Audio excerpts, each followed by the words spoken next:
तो यूरोप में हालात लगातार बिगड़ रहे हैं। रूस के यूक्रेन पर ताबड़तोड़ हमलों से नेटो देशों में खौफ है। अगर इसी तरह हमले जारी रहे तो यूक्रेन पूरी तरह तबाह हो जाएगा। उसके बाद पुतिन दूसरे देशों पर भी हमले कर सकते हैं, साथ ही यूक्रेन के बड़े हिस्से पर कब्जा कर सकते हैं। अब नेटो के पास सिर्फ एक ही विकल्प है, या तो रूस से टकराने के लिए फ्रंट लाइन पर आए या फिर पुतिन की शर्तों पर यूक्रेन से युद्ध विराम कराए। पुतिन के प्लान में यूरोपीय देश पूरी तरह फंस चुके हैं। शांति वार्ता नहीं, अब बारूदी सुनामी आई।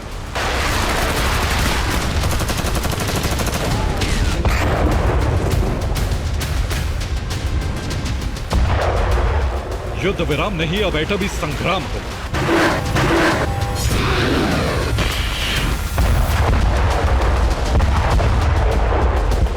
पुतिन का विध्वंसकारी ऐलान है, जब तक डोनबास विलय नहीं तब तक युद्ध विराम को मंजूरी नहीं।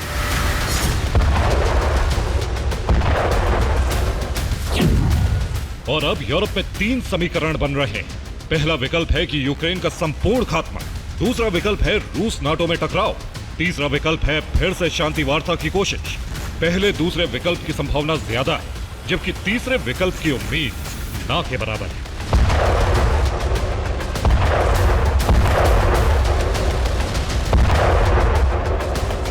जाहिर है अब यूरोप में तीसरे विश्व युद्ध के आसार बन रहे हैं। अगर यूक्रेन के अस्तित्व को मिटाने के लिए पुतिन आगे बढ़ेंगे तो उन्हें यूरोपीय देशों से टकराना होगा, जिसके लिए नाटो और रूस तैयार।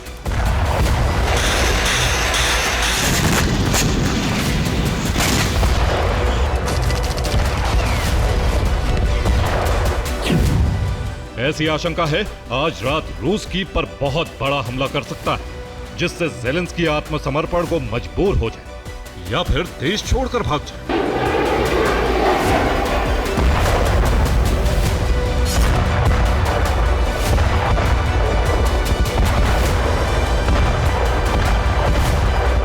दरअसल पुतिन इस हमले के जरिए यूरोपीय देशों में खौफ पैदा करना चाहते हैं, खास तौर से वो छोटे देश जो रूस के पास पड़ते हैं और पुतिन के टारगेट पर।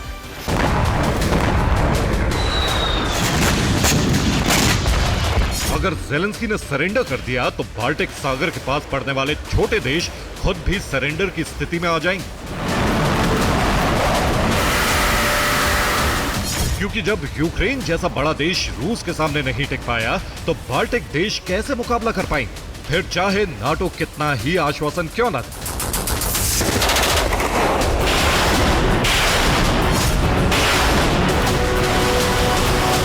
हालांकि नाटो रूस से टकराने के लिए तैयार है, उसकी क्या तैयारियां हैं वो समझिए।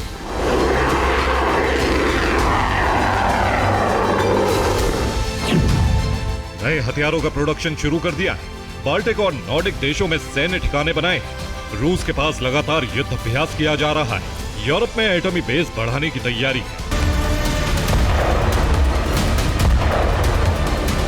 यानी रूस अगर यूक्रेन के बाद दूसरे देशों पर हमले करता है तो उसको बैकफुट पर धकेला जा सकता है।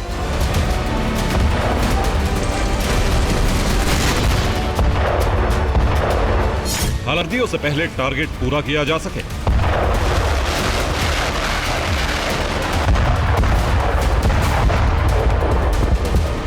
जबकि नाटो देश तैयार है, अमेरिका भी बैकडोर से यूक्रेन को हथियार भेज रहा है, यूरोपीय देश पहले से ही बारूद सप्लाई कर रहे हैं।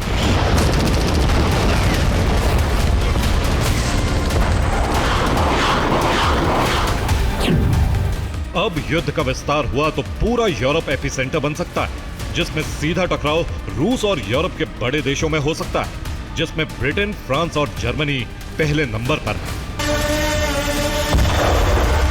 इनसे टकराने का अर्थ है परमाणु युद्ध का अलार्म बजना।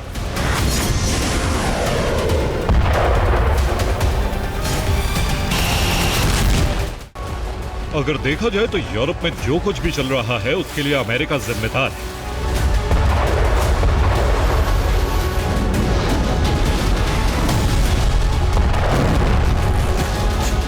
अगर अमेरिका ने यूक्रेन को युद्ध के लिए उकसाया नहीं होता तो हालात इतने विध्वंसक नहीं होते। अब ट्रंप ने भी युद्ध विराम का ख्वाब दिखाकर यू टर्न ले लिया, लेकिन यूक्रेन को हथियार सप्लाई नहीं बंद की। इस बीच दूसरे यूरोपीय देश भी यूक्रेन की मदद करने में जुटे हैं।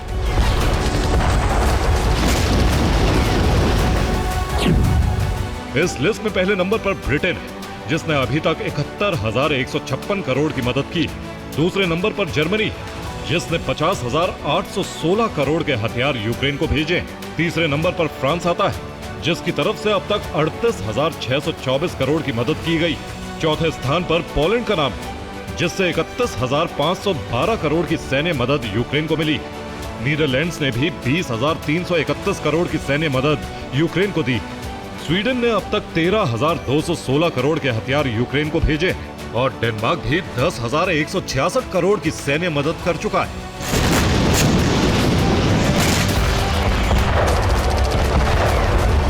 आखिर यूक्रेन को इतनी सैन्य सहायता क्यों की जा रही है? इसके अलावा यूक्रेन में हथियारों का प्रोडक्शन किया जा रहा है।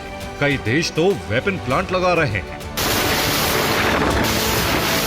खुद यूक्रेन 300 किलोमीटर की रेंज वाली फ्लेमिंगो मिसाइल बना रहा है। अभी अक्टूबर तक 1000 मिसाइलें बनाने का लक्ष्य है।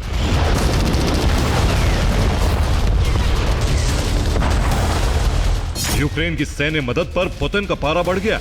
पुतिन ने नाटो देशों पर हमले की धमकी दी।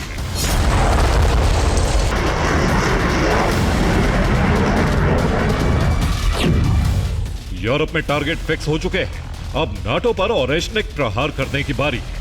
इसके लिए रूस का पहला टारगेट वॉर्सो है, जहां 11 मिनट में मॉस्को से हमला किया जा सकता है।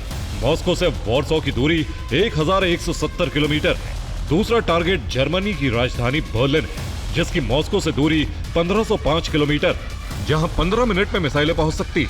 तीसरे नंबर पर बेल्जियम की राजधानी ब्रसेल्स, जहां नाटो का हेडक्वार्टर भी है। महज 16 मिनट में 2236 किलोमीटर दूर लोकेशन पर हमला किया जा सकता है। इसी तरह पेरिस में भी ओरेशनिक तबाही मचा सकती है। पेरिस की मॉस्को से दूरी 2480 किलोमीटर है, जबकि मॉस्को से लंदन की दूरी 2500 किलोमीटर है, जहां पर सिर्फ 18 मिनट में हमला किया जा सकता है। यूरोप में हालात तेजी से बदल रहे हैं। पुतिन ने ढाई चाल चली। एक तरफ नाटो देशों को धमकाने की तैयारी है, दूसरी तरफ यूक्रेन पर हमले करके डोनबास पर संपूर्ण कब्जे का लक्ष्य है, जिसमें लुहांस्क और डोनेत्स्क दोनों शामिल हैं।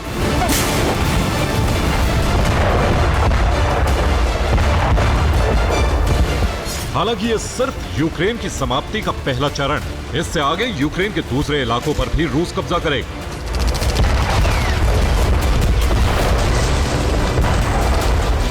एक बार यूक्रेन का लक्ष्य प्राप्त हुआ, तभी पुतिन बाल्टिक और नॉर्डिक देशों की तरफ बढ़ेंगे।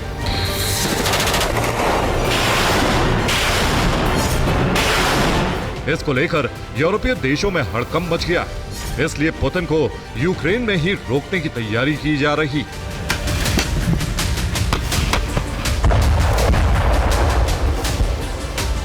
Bureau report, TV9 Bharat first.